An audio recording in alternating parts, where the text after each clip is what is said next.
Apa efek baik dari inflasi? Kita semua tahu efek negatifnya. Efek baik inflasi adalah bagi negara yang pemimpinnya pro-rakyat akan melakukan dua hal, yaitu proteksionis dan menjadi sangat nasionalis. Apa-apa dalam negeri yang diutamakan. Strategi bernegara mengutamakan pasar domestik, bahkan diplomasi politik luar negeri jadi duduk di bangku cadangan alias sit on the back seat. Di nomor 2 kan, negara lain bisa sakit hati, nggak suka, bahkan marah, nggak peduli. Yang penting rakyat dan kebutuhan dalam negeri aman. Suara para pendukung itu penting. Dan ini adalah efek baik dari inflasi karena menjadi wake up call bagi penguasa yang tidak pro rakyat untuk menjadi pro rakyat. Sungguh, inflasi bisa merubah politik, merubah kebijakan seperti yang tadi kita bahas. Sekarang kita membahas bahwa inflasi bisa merubah diplomasi sebuah negara, merubah kebijakan luar negeri sebuah negara. Kita ke Eropa sekarang. Inflasi di Eurozone sudah menyentuh rekor tertinggi. Apa itu Eurozone? Eurozone adalah wilayah negara Eropa yang menggunakan euro sebagai currency mereka. Ada 19 negara Uni Eropa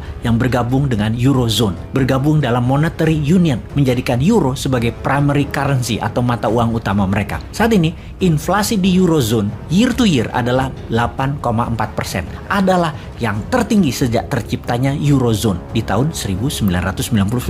Tahun tersebut, 1999 adalah tahun terciptanya dan efektifnya currency euro. Artinya inflasi menyentuh tertinggi dalam 3 dekade Eropa ini. Dan semua ini karena perang di Ukraina. Inflasi ini terjadi.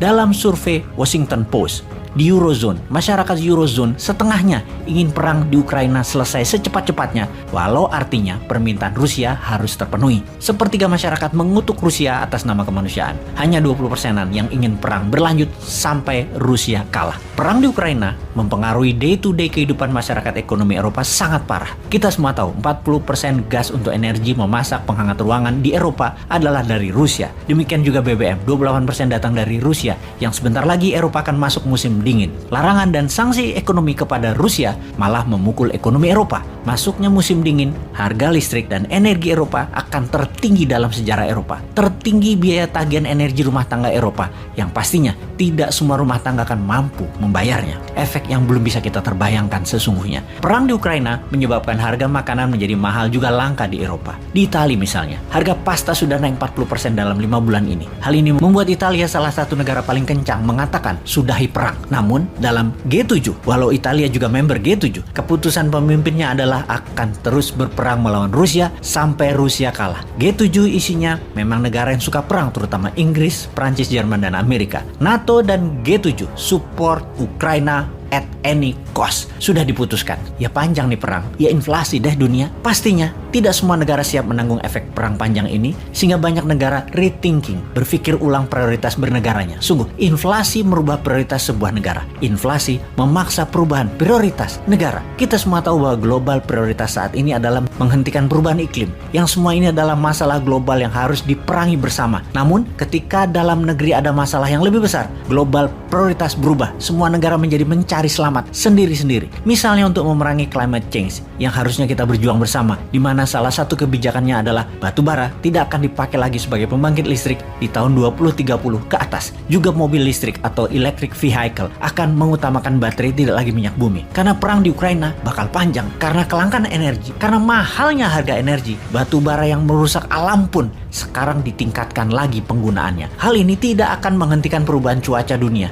bahkan makin memburuk, malah lebih parah lagi. Namun sebuah negara, sebuah wilayah yang tidak ada energinya, ya tidak ada pilihan lain selain pakai batu bara lagi. Ini akan menambah runyam lingkungan hidup tempat kita tinggal. Namun what the heck, sikat aja. Lingkungan ambiar urusan nomor 2. Penyakit meningkat, efek udara buruk, bodoh amat. Prioritasnya adalah energi murah, inflasi terkendali. Itulah mengapa dikatakan inflasi merubah prioritas bernegara. Eropa saat ini menyalakan lagi mesin pembangkit listrik batu bara yang lama sudah di shutdown, seperti Austria, Hungaria, dan banyak negara Eropa lain menyalakan lagi listrik berbahan batu bara. Bahkan Amerika juga melakukan U-turn alias balik badan urusan perubahan iklim climate change ini. Begitu harga energi berbasis fosil oil naik tajam, maka negara kembali bergantung kepada energi yang murah, yaitu batu bara. walaupun artinya mengotori udara di dunia. Sungguh, nggak pernah terfikir bahwa inflasi bisa merubah banyak hal sebelumnya, bukan? Dulu kita hanya mengartikan inflasi sebagai perubahan nilai uang di bank Anda dan kenaikan harga barang tidak disertai kenaikan daya beli. Memang, arti utama inflasi adalah naiknya harga dan menurunnya daya beli. Tapi sekarang kita tahu bahwa inflasi bukan hanya merubah nilai uang kita di bank.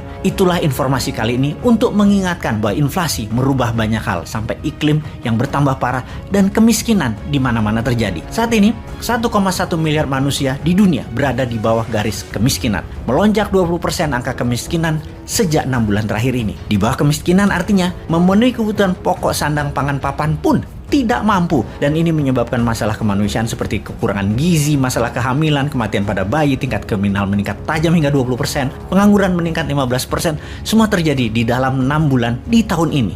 Inflasi menyebabkan mata rantai ekonomi memburuk, kehidupan sosial memburuk, yang untuk menghentikannya bisa memakan waktu tahunan, apalagi membangunnya. Sahabat semua, informasi ini adalah pelajaran dasar inflasi 101. Semoga bermanfaat dan Indonesia jangan sampai kena lingkaran turun efek inflasi. Tahunan menyelesaikannya, panjang, sampai nanti nggak jabat, masih belum selesai.